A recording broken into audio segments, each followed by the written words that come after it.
I think one of the best things you can do when you're leveling up and learning how to deal with fears in different ways, I think one of the best ways to manage it and to look at it is to simply switch the perspective. Most people look at fear as a roadblock, something that they hesitate to overcome.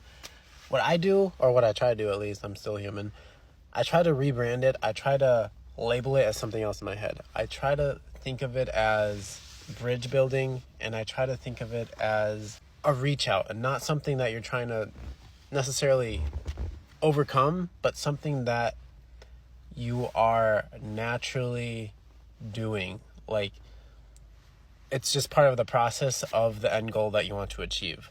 Say you need to call a prospect or something to achieve XYZ result. You need to form that bridge. Even though that conversation may be scary, you need to ask for something, you need to do whatever.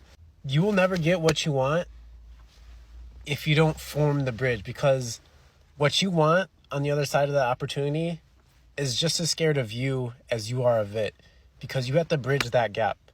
The thing that you desire, even though it's inanimate, it doesn't have a soul, whatever, the success, whatever, and it could be a person too, that person has a perspective of their own.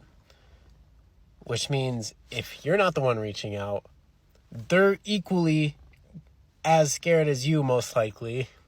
If they're even less ambitious and they're just happen to be a person in a position of your interest, and they're not even necessarily looking at you with interest. I know this is kind of a rant, but stay with me here. So this person is kind of in their own realm, doing their own thing. And you're over here scared with this gap of space in between you. Why would this person reach out to you? Because that's what a lot of us want. They just want people to come to us. You can't do that, especially when you're trying to get what you want. You have to bridge the gap. Relabel it as bridging, making connections, and not so much facing that fear that you're afraid to face.